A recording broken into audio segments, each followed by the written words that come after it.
நல்லதே நடக்கும், நல்லதே நடக்கும்.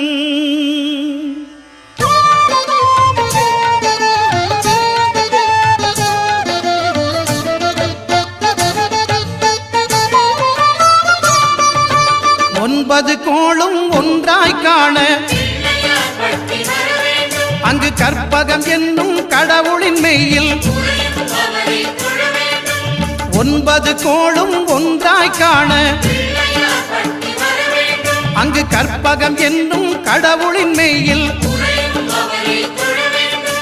சூரியன் முதலாய் 9 கிரகமும் பலவித குணங்களை கொண்டிருக்கும். எங்கள் கற்பக தருவில் அவை வரும்போது ஒன்றாய் சேர்ந்து பலனளிக்கும்.